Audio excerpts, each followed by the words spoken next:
मैं हूं रुबान सारी और आप देख रहे हैं मिल्लत टाइम्स। आज 2024 लोकसभा के चुनाव के रिजल्ट का दिन है और आज सुबह से ही हमारी टीम की नज़र इलेक्शन कमीशन के वेबसाइट पर बनी हुई है कि आखिर राज्य में किस सीट पर किस प्रत्याशी को कितने वोट्स मिल रहे हैं, कौन सी पार्टी आगे चल रही है, कौन सी पार्टी पीछे चल रही है। पिछले 2-3 दिन से टीवी पर एक माहौल बनाया जा रहा था एग्जिट पोल के थ्रू कि बीजेपी को 400 पार सीट जो है वो मिलती हुई दिखाया जा रहा था।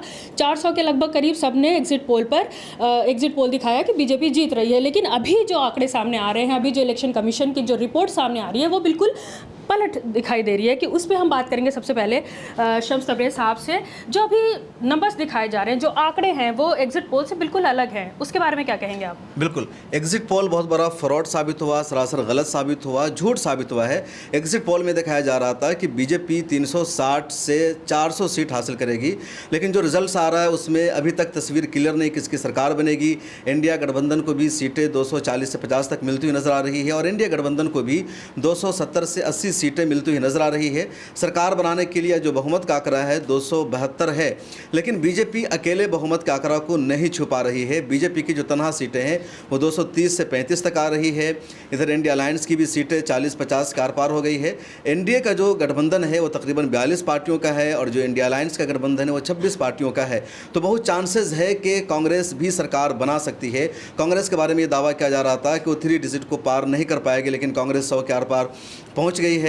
कांग्रेस महाराष्ट्र में अच्छी खासी सीट ला रही है, कर्नाटका में कांग्रेस सीट ला रही है, उत्तर प्रदेश में भी कांग्रेस सीट ला रही है, बिहार में भी कांग्रेस सीट ला सकती है। उत्तर प्रदेश ने सबसे ज़्यादा एक इतिहास रच दिया। उत्तर प्रदेश सबसे बड़ा सूबा है, दिल्ली का रास्ता यूपी के बगैर तय नहीं हो सकता और यूपी में इंडिया अलायंस को बीजेपी से ज़्यादा सीटें मिल रही है। तमाम सर्वे में यही बताया जा रहा था। इवन हम लोगों का भी अपना अंदाज़ा यही था कि बीजेपी को 50 से 55 तक सीटें मिलेगी, लेकिन बीजेपी यहाँ 40 से नीचे सिमट गई है और 47-48 सीटें इंडिया गठबंधन को मिल रही यूपी में।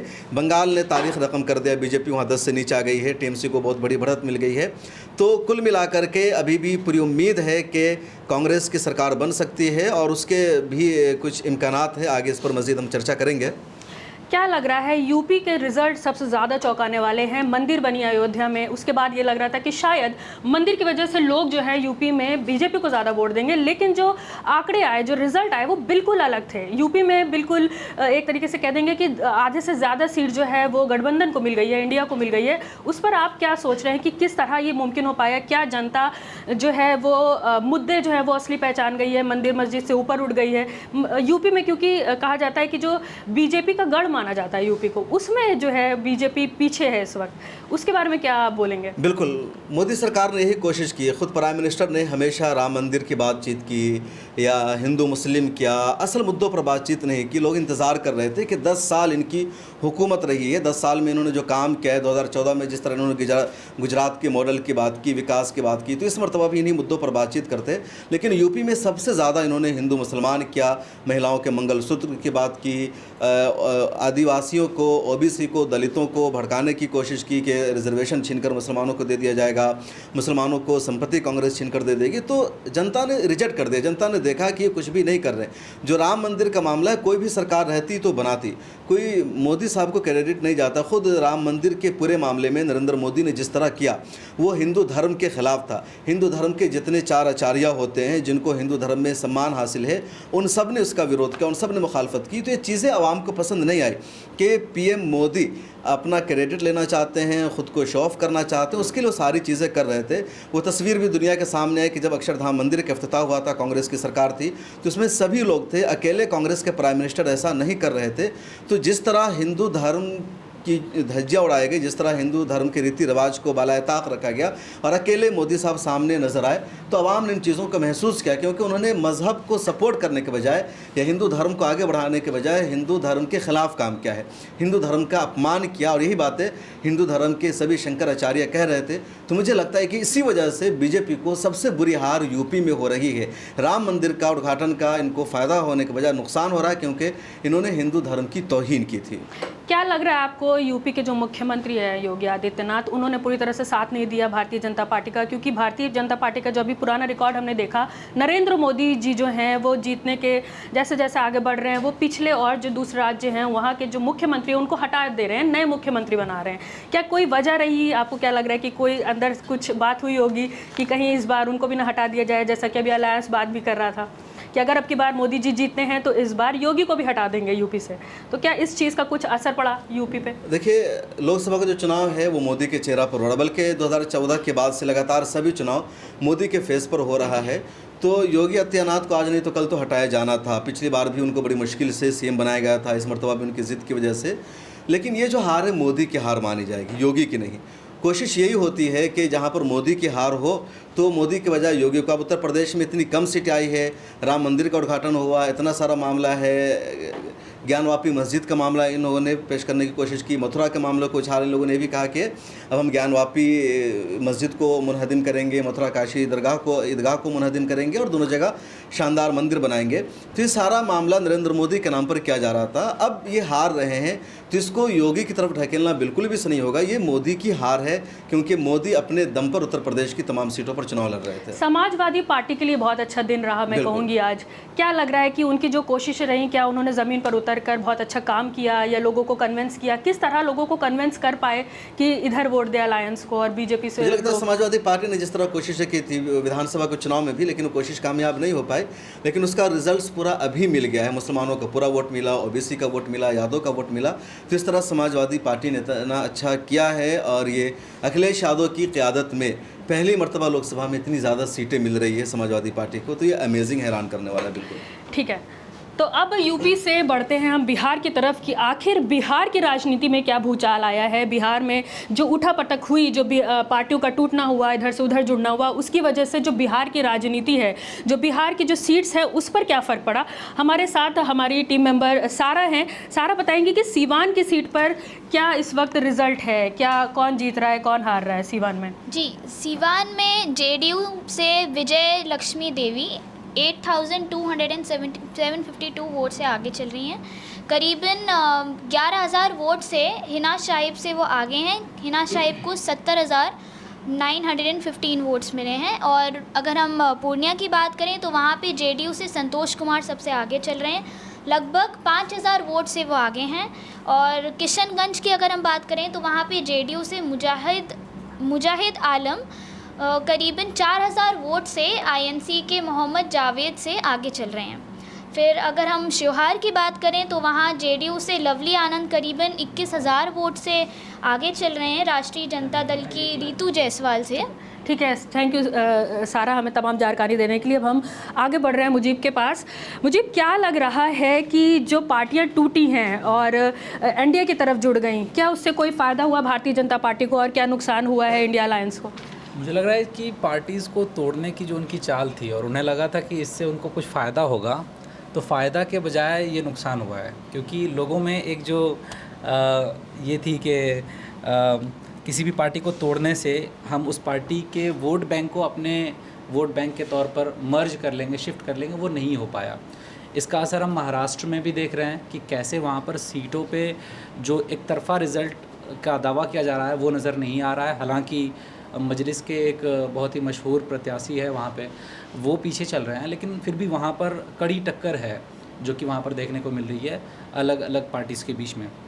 और इसके अलावा जो बिहार के अंदर हुआ, नीतीश कुमार का जो हमने देखा कि उन्होंने जो फ़ैसला लिया, तो उसका बज़ाहिर ये दिख रहा है कि नीतीश कुमार बहुत सारे सीटों पर लीड कर रहे हैं। लेकिन नीतीश कुमार के बारे में एक ट्विटर पे भी ट्रेंड चल रहा है और उसके बारे में पिछले दिनों तेजस्वी यादव ने भी बयान दिया कि ये हमारे चाचा है। तो इस पर एक संशय मैं कहूँगा कि अगर बना हुआ है तो बेवजह नहीं बना हुआ है। और कुछ सीटों पर मेरी ख़ास नज़र थी, स्पेशली इस परिप्रेक्ष्य में कि 400 पार का जो नारा है ये एक कॉन्फिडेंस दिखाने की कोशिश थी। तो इसमें ये लग रहा था कि 300 प्लस तो ऐसे ही लेके चले जाएंगे। मगर अभी जो रुझान आ रहे हैं और बहुत सारी सीटों पर तो रिज़ल्ट्स भी आ गए हैं, तो उससे ये साफ पता चल रहा है कि 300 प्लस जाना भी एक चैलेंज बन चुका है।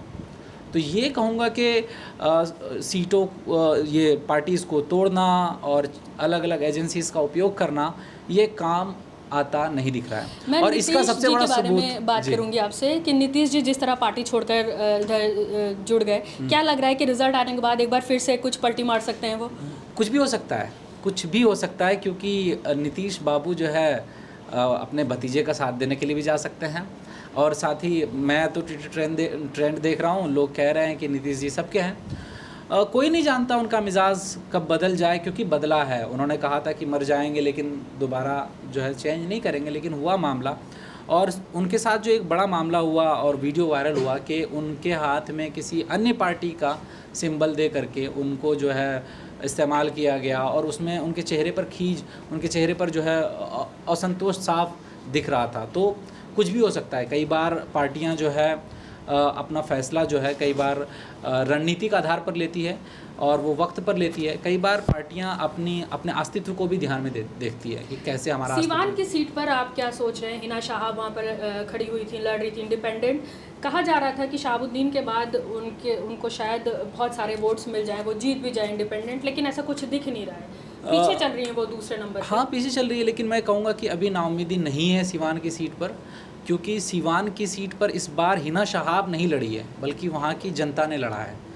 क्योंकि उनको जो जन समर्थन दिख रहा था, मैंने बहुत करीब से वहाँ पर रहने वाले पत्रकारों से बात की और वहाँ के ग्राउंड को समझने की कोशिश की, तो मुझे जो समझ में आया है, हिना शहाब को अप्रत्याशित समर्थन मिल रहा था, बहुत ज़्यादा समर्थन मिल रहा था। उन्होंने बहुत अच्छे मुद्दे उठाए और लोगों को साथ लेकर चलने की बात की। तो ये जो अंतर दिख रहा है अभी, हाँ 7-8 हज़ार का जो अंतर दिख रहा है, ये अंतर कोई बड़ा अंतर नहीं है। मान लीजिए हिना शाह जीत जाती हैं, ये अंतर खत्म हो जाता है, तो आपको क्या लगता है वो किसे समर्थन देंगी? अगर हिना शाह जीतती हैं तो जो उनकी आइडियोलॉजी रही है वो इंडिया अलायंस को ही समर्थन जाएगा। और उनकी बातों से साफ सी झलकता है कि वो कम्युनल पॉलिटिक्स के ख़िलाफ़ है।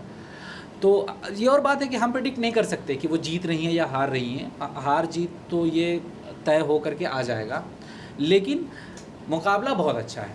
अगर वो हारती भी हैं तो आगे के लिए बहुत अच्छा वो जो है एक नज़ीर जो है कायम करके जा रही हैं। इसके अलावा एक सीट पर मेरी ख़ास नज़र थी, वो थी दिल्ली के कन्हैया की सीट पर। इस सीट पर मुझे इस बार बहुत ही उत्साह दिखा था और लगा था कि इस सीट में कुछ बदलाव देखने को मिल सकता है। सच में बहुत शॉकिंग चीज़ रही कि दिल्ली के 7 के 7 सीट पर भारतीय जनता पार्टी जो है वो लीड कर रही है। कोई भी एक ऐसी सीट नहीं है जहाँ पे कम मार्जिन में दूसरे कैंडिडेट, अलायंस कैंडिडेट वो कर रहे हो, बट भारतीय जनता पार्टी बड़े बड़े मार्जिन्स के साथ आगे लीड कर रही है। उस पर आप बात इसमें मैं असल में ये कहना चाह रहा हूँ, ये आम पब्लिक की ओर मेरा एक वो है कि आप देखिए कि कैसे जो है कैंडिडेट, पढ़ा लिखा कैंडिडेट, हर सवाल का जवाब देने वाला कैंडिडेट, और दूसरी तरफ उनके प्रतिद्वंदी जो है वो उनका जो वीडियो वायरल हुआ कि मैं थोड़ा कंफ्यूज हो गया हूँ। तो आप जब देखें कि पब्लिक को कैसे जो है पब्लिक कैसे वोट करती है, तो लोकतंत्र में कितना ज़रूरी है कि पब्लिक जो है जागरूकता इस तौर पर करे कि जो है जो काबिल लोग हैं उनको बढ़ाए। तो ये एक तरीके से यहाँ से दिखता है कि लोकतंत्र में पार्टी का जो नाम है वो बहुत बड़ा असर रखता है। और इसी वजह से पार्टी के नाम की वजह से अगर मनोज तिवारी को फ़ायदा हो रहा है, तो यूपी में अगर बीजेपी को नुकसान हुआ है तो यहाँ पर भी पार्टी को ब्लेम करना बनेगा। यूपी में जिस तरीके से बीजेपी जो है बैकफुट पे गई है, तो इसमें बीजेपी के जो बड़े लीडर्स हैं उनको ब्लेम किया जाएगा, और ये ब्लेम करना मतलब उनका नाम इसमें आउट करना ये जायज़ कहलाएगा। और एक आखिरी बात मेरी नज़र थी माधवी लता और असदुद्दीन ओवैसी के सीट पे भी, क्योंकि काफ़ी ज़्यादा ट्विटर पे मतलब जिस दिन वो हो रहा था, वोटिंग हो रही थी, सुबह देख रहे थे तो असदुद्दीन ओवैसी काफ़ी पीछे चल रहे थे माधवी लता से, वो तो था ही। इसके अलावा जिस दिन वोटिंग हो रही थी उस दिन ट्विटर पर कुछ लोगों ने ये अफवाह फैलाई, कहिए या क्या फैलाई, कि ये जो वोटिंग परसेंटेज कम हुए हैं इस बार जो है सदर साहब का जीतना मुश्किल है। ऐसी कई सारी बातें कही गई और एक बार फिर से साबित कर दिया ओवैसी साहब ने कि वही शेर है उस जगह के।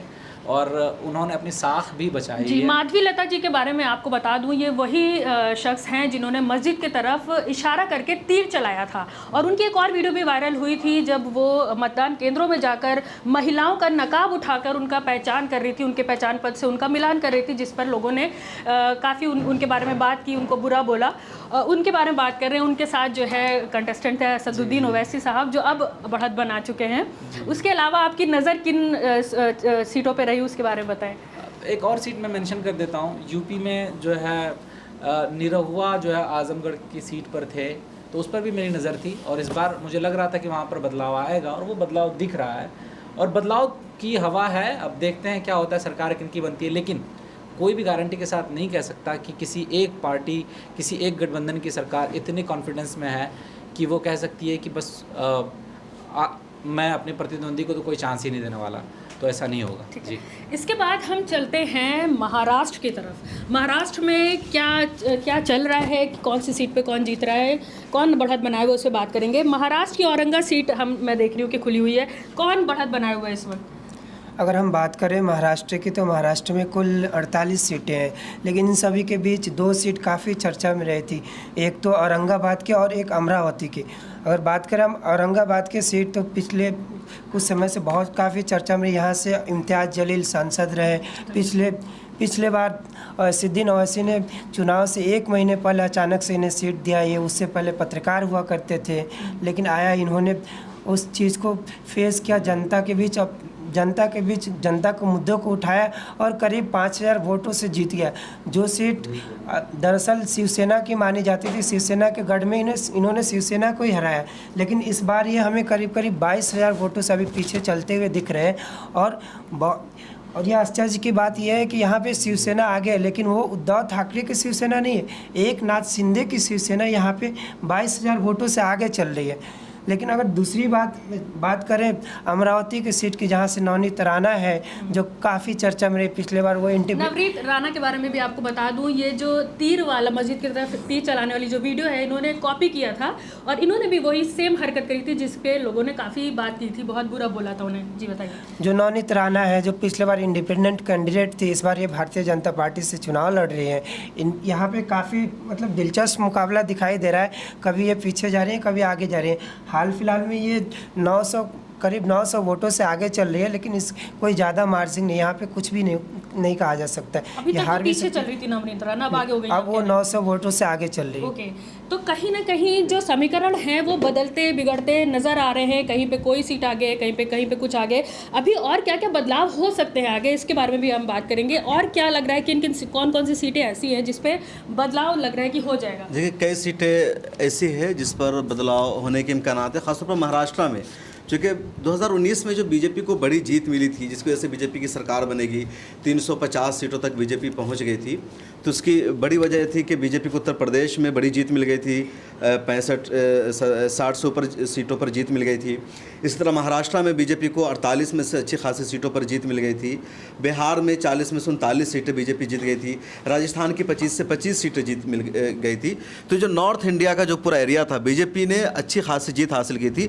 इस मरतबा नॉर्थ इंडिया में बीजेपी का जादू नहीं चल पा रहा है। हरियाणा में 10 में से 6 पर बीजेपी हार रही है। उत्तर प्रदेश में तकरीबन 50 सीटों पर बीजेपी हार रही है। बिहार में भी बीजेपी की तकरीबन 10 सीटें कम हो रही है। महाराष्ट्र में बीजेपी की 20 से ज़्यादा सीटें कम हो रही है। राजस्थान में भी 8 से 10 सीटें कम हो रही है। पंजाब में तो बीजेपी की सीटें ऑलरेडी कम हो गई है। बंगाल में पिछली बार बीजेपी को 18 सीटें मिल गई थी, इस बार बीजेपी 10 से नीचे आ गई है। तो नॉर्थ इंडिया में अच्छा खासा बीजेपी की सीटें कम हो रही है और इसी वजह से चांसेस है कि अभी भी अगर कांग्रेस के लोग अगर आंध्र प्रदेश के चंद्रबाबू नायडू से रब्ता कर लेते हैं और वो अगर इधर आ जाते हैं, इसी तरह नीतीश कुमार अगर उधर से इधर हो जाते हैं, तो सरकार किसी की भी बन सकती है। अभी भी फैसलाबाज नहीं है। हाँ, ज़रूर है कि अभी तक बीजेपी सिंगल लार्जेस्ट पार्टी के तौर पर ज़रूर है, लेकिन गठबंधन दोनों टक्कर का है और लड़ाई मुश्किल है अभी भी। इसके बाद मैं आपसे सवाल करूंगी असम पे। आप असम गए थे, खुद आपने चुनाव यात्रा कवर की, वहाँ पे जो उस वक्त जो माहौल था और इस वक्त जो रिजल्ट आ रहे हैं वो काफ़ी डिफरेंस है, उसके बारे में कुछ बताइए। बिल्कुल, असम का जो रिजल्ट है बिल्कुल डिफरेंट है। खासतौर पर all India United democratic front जो 2005 में सियासत में आई और लगातार जीतती रही है। 3 लोकसभा चुनाव में AIUDF ने जीत हासिल की। 2009 में 1 उम्मीदवार थे, 1 को जीत मिली। 14 में 3 उम्मीदवार थे, 3 को जीत मिली। 19 में भी 2 उम्मीदवार थे, एक को जीत मिली मौलाना को, लेकिन 24 में 3 उम्मीदवार थे और तीनों में से तीनों सीट AIUDF हार रही है। ख़ुद मौलाना बदरुद्दीन अजमल तकरीबन 3 लाख के मार्जिन से वो रकीबुल हसन से कांग्रेस के उम्मीदवार से हार रहे हैं।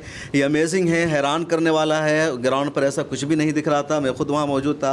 मौलाना की रैलियों में लाखों की भीड़ होती थी, कांग्रेस की रैली में उतनी भीड़ नहीं होती थी जितनी भीड़ जो है प्रियंका गांधी के रोड शो में थी, उतनी भीड़ अकेले मौलाना बदरुद्दीन अजमल की रैली में थी।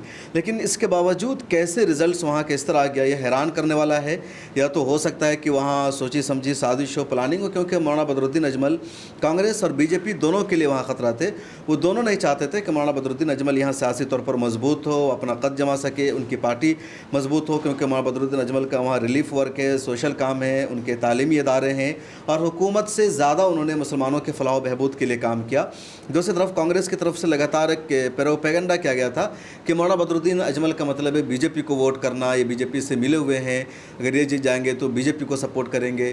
तो इन चीज़ों ने भी काम किया होगा, लेकिन इसके बावजूद हैरान करने वाला है कि वहाँ इतना मतलब इतनी बड़ी हार पॉसिबल नहीं है। हार सकते थे 40,000 वोटों से, 50,000 वोटों से। वो 3 मरतबा के सांसद रहे, उन्होंने काम कराया, फुलवारी ओवर ब्रिज बनाया, मेडिकल कॉलेज ला करके दिया, तो उनका काम भी है, लोगों ने इतराफ़ भी किया। तो ये रिज़ल्ट जो है अनएक्सेप्टेबल है वहाँ का। वहाँ के जो मुसलमान हैं, मेरे ख्याल में सब ने मौलाना को ही वोट दिया होगा। लेकिन अब जैसे कि आप बता रहे हैं कि कांग्रेस आगे चल रही है, अगर मान लीजिए कांग्रेस जीत जाती है तो जो वहाँ के मुसलमान हैं उनका भविष्य क्या देख रहे हैं आप आगे आने वाले 5 सालों में? जो MP रकीबुल हसन जो जीत रहा है, वो वहाँ का मिनिस्टर रहा 10-15 सालों तक और उसने कुछ भी धुबरी और उस इलाका के लिए कुछ नहीं किया। मौलाना बदरुद्दीन अजमल असम की जिस लोकसभा सीट से आते हैं, उस इलाके में कांग्रेस ने ही डिटेंशन सेंटर बना रखा था, मुसलमानों को डी वोटर की लिस्ट में शामिल किया था, कॉलेज नहीं बनाए गए, वहाँ रेलवे की सहूलत नहीं थी। तो वहाँ के जो मुसलमानों में एक मरतबा फिर गुंडागर्दी बढ़ेगी या रिश्वतखोरी का मामला बढ़ेगा। जो लोग हैं, बड़े लोग हैं, वो कमज़ोर मुसलमानों को दबाएंगे, उन पर केसेस लगवाएंगे, लाइजनिंग करेंगे, तो मुसलमानों की जो सिचुएशन है बदल जाएगी। वहाँ भी पीसफुल माहौल था, वो ख़त्म हो जाएगा। तालीम और शिक्षा की तरफ जो वहाँ के नौजवानों का, मुसलमानों का एक तरह से रुझान बढ़ा था, वो ख़त्म हो जाएगा। लोगों में गुंडागर्दी बढ़ेगी और अफरा तफरी का माहौल होगा। तो जो तरक्की और विकास वहाँ था, उसमें यकीनी तौर पर तब्दीली आ जाएगी। इसके बाद हम फिर से चलेंगे यूपी की तरफ। जो स्मृति ईरानी की सीट है अमेठी, उसका क्या हाल है? स्मृति ईरानी बहुत बढ़ चढ़ के उसके बारे में बात करती आई, जबकि जब राहुल गांधी ने वहाँ पे सीट छोड़ दी थी, कोई दूसरा कैंडिडेट खड़ा हुआ था, तो स्मृति ईरानी का लगातार आप देख रहे होंगे, उनका बयान आ रहा था कि राहुल जी डर गए हैं, ये हो गया वो हो गया। लेकिन अब जो रिज़ल्ट बता रहे हैं, जो अभी आंकड़े आए हैं, उसमें स्मृति ईरानी जी पीछे चल रही हैं। उसके बारे में हम मुजीब आपसे बात करेंगे। स्मृति ईरानी जी के बारे में बात करूंगा, लेकिन मैं एक ट्वीट का चर्चा यहाँ पे कर देता हूँ कि जयराम रमेश का ट्वीट आया है जिसमें उन्होंने इलेक्शन कमीशन को टैग किया और पूछा है कि why are the results on the ECI website and various channels not being updated at the pace that they were for the last 2 hours. तो उन्होंने यहाँ पर सवाल उठाया है कि ये अचानक से स्लो डाउन क्यों हो गया अपडेट आने में। जो अपडेट आ रहे थे काफ़ी तेज़ आ रहे थे, तो ये स्लो डाउन क्यों हुआ, जिसमें उन्होंने एक सवाल बहुत ही क्लियरली पूछा है कि where have the orders for the slow down come from, कि ये जो स्लो डाउन है इसको करने का ऑर्डर कहाँ से आया है। तो साफ दिख रहा है कि यहाँ पर वो इलेक्शन कमीशन पर प्रश्न उठाते हुए दिख रहे हैं कि भाई आपने अचानक से वोटिंग को रोक क्यों दिया है या स्लो डाउन क्यों कर दिया है। रही बात स्मृति ईरानी जी की, तो वो काफ़ी मशहूर हैं बेबाक जवाब देने में, और इस बार उन्होंने काफ़ी अच्छी एक्टिंग भी करके दिखाई वहाँ के लोगों को, जिसमें उन्होंने जो प्रियंका गांधी गई हुई थी तो उनको भी मिमिक करके दिखाया कि वो ऐसे बात करती हैं। तो काफ़ी दिलचस्प सीट रहा। जिस दिन मतगणना हो रही है, अभी तो हालात सामने हैं, लेकिन जिस दिन वहाँ पर वोट्स डाले गए उसी दिन जो है कई किस्म की बातें जो है सोशल मीडिया पर आ चुकी थी, कि जिसमें ये बात भी थी कि स्मृति ईरानी नाराज़ हैं कुछ बड़े नेताओं से कि वो क्यों नहीं आए उनके क्षेत्र में प्रचार के लिए, और ये कि उनको ये शिकायत रही कि उनको उस तरीके से समर्थन नहीं मिला। तो ये बातें पहले से हवा में थी और ये उम्मीद की जा रही थी कि जो किशोरी लाल शर्मा जी हैं, जो बहुत ज़्यादा अच्छी पकड़ रखते हैं ग्राउंड पर, वो इस बार जीतेंगे। तो ये जो रिज़ल्ट है ये कोई अप्रत्याशित नहीं है, ये रिज़ल्ट पहले से ही पब्लिक जो है अनुमान लगा के चल रही थी और वही रिज़ल्ट यहाँ पर दिख रहा है। ये और बात है कि एक चीज़ है जो अप्रत्याशित है कि जो मार्जिन है वो इतना बड़ा होगा, ये नहीं उम्मीद की गई थी। अभी जो मार्जिन है वो 80,000 से प्लस है, 80,000 प्लस मार्जिन है, जो कि जीत और हार के बीच का अभी दिख रहा है। और जब फाइनल होगा तो ऐसा लग रहा है कि ये मार्जिन और बढ़ेगा। तो मार्जिन जितना ज़्यादा बढ़ेगा उतना ही जो है, उतनी ही बुरी हार मानी जाएगी स्मृति ईरानी जी की, और उतनी ही करारी जीत जो है वो कांग्रेस पार्टी की मानी जाएगी। और इसमें एक मास्टर स्ट्रोक कह सकते हैं, मास्टर स्ट्रोक शब्द का बड़ा उपयोग करते हैं वो लोग, कह सकते हैं कि कांग्रेस पार्टी ने लिया अंतिम समय में वहाँ पर उम्मीदवार का घोषणा करके, वरना ये संशय की स्थिति बनी हुई थी कि राहुल गांधी लड़ेंगे या कौन लड़ेंगे। तो ये वाकई में दिखाता है कि इलेक्शन मैनेजमेंट कितना अहम होता है। ठीक है, इसके बाद हम जंप करते हैं डायरेक्ट बिहार पर। जी, सबसे पहले मैं आपसे आपके सवाल से हट कर एक बात बताना चाहूँगा कि इस बार इलेक्शन में जो सबसे अच्छी चीज़ें ये है कि लोगों ने मुद्दे को पहचाना। एम्प्लॉयमेंट रेशो हो, बेरोज़गारी हो, इस मुद्दे पे लोगों ने वोट दिया। जैसा कि लोग उम्मीद कर रहे थे राम मंदिर मुद्दा होगा, 370 53 तलाक मुद्दा होगा, ये मुद्दे लोगों के बीच रहे नहीं। दूसरी बात, जहाँ तक बिहार की बात है, बिहार में एक सबसे बड़ा प्रॉब्लम ये है कि वहाँ लोग कास्ट को देख कर वोट करते हैं। तो एक बात तो ये है कि नीतीश कुमार के जो उसके सपोर्टर थे वो उनसे भी नाराज़ दिखे, नाराज़गी की वजह पलटने जो बार बार पलट जाते यही थी। तो बिहार में सबसे बड़ा फैक्टर ये होता है कि लोग वहाँ चेहरा या फिर जो मुद्दे होते हैं उस पर वोट कम करते हैं, बल्कि वो कास्ट को देखकर वोट करते हैं। जैसे मैंने सीतामढ़ी का जो ग्राउंड रिपोर्टिंग किया तो वहाँ अर्जुन राजू यादव से आते हैं, तो लोगों ने ज़्यादातर ये कहा कि हम तो सपोर्टर हैं नीतीश कुमार के, लेकिन हम वोट देंगे अर्जुन राजू क्योंकि हमारे कास्ट हमारे तरफ से आते वो। तो एक तो ये बात रही। दूसरी बात ये कि जो सबसे चर्चित जो सीट रहा हिना खान का, हिना खान का सीट, जैसे हम सब लोग चाहते थे कि हिना खान वहाँ से जीत जाए, उसकी कई सारी वजह थी कि जिस तरह शहाबुद्दीन ने एक कुर्बानी दी थी और आरजेडी को जिस तरह से बुलंदी पे लाया था, तो आरजेडी को उस तरह इग्नोर नहीं करनी चाहिए था। तो एक तो वजह थी। दूसरी बात ये कि हिना खान अगरचे वहाँ से इलेक्शन हार गई, लेकिन जिस तरह से इलेक्शन से पहले जो लोगों का सपोर्ट दिखा वहाँ, जो हिना साहब के जो हर क्या बोलते उसको रैली में लोगों का सपोर्ट दिखा, तो मैं तो ये कहूँगा अगरचे वो हार जाएंगी, लेकिन वो पब्लिक का जो दिल होता है, पब्लिक को वो जीत गई हिना। मैं पप्पू यादव के स्पेशली सीट के बारे में बात करूंगी, उसके बारे में आप थोड़ा सा हमें डिटेल में हाँ, बताएं। पप्पू यादव का मेरे ख्याल में स्क्रीन पर खुला भी हुआ है और पप्पू यादव 13,000 वोटों से फिलहाल पीछे चल रहे हैं। आरजेडी उम्मीदवार ने ज़्यादा उनको 9,000। तो पप्पू यादव लगातार फाइट में, मुकाबले में बहुत कम मार्जिन है, 9-10 वोटों का।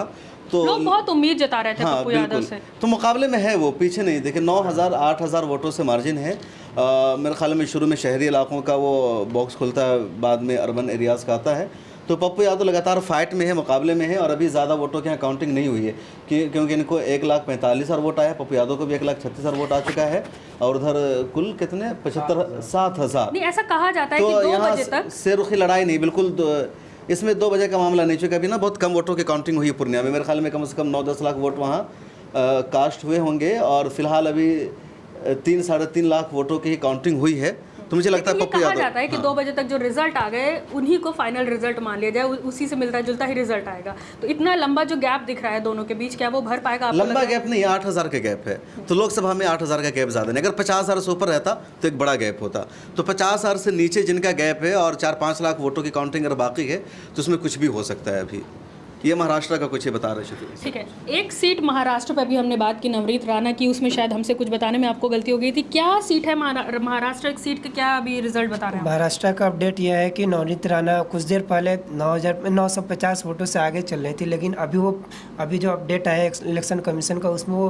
करीब 25,000 वोटों से पीछे चल रही है। अभी मतलब 9,000 वोटों से आगे चल रही थी और अब 25,000 वोटों से पीछे चल रही है। वो 25,000 वोटों से पीछे चल रही है। ठीक है, तो ये हम लगातार आपको खबरें दिखा रहे हैं, कौन किस सीट से आगे चल रहा है, कौन सी पार्टी पीछे चल रही है। लगातार हमारे चैनल से आपको ये खबरें दिखाई जा रही हैं, आप हमसे जुड़े रहिए। अभी इसके बाद हमारा जो लाइव चैनल लाइव जो चल रहा है उसको भी देखते रहिएगा। मैं रूबा अंसारी और आप देख रहे थे लोकसभा 2024 के रिजल्ट।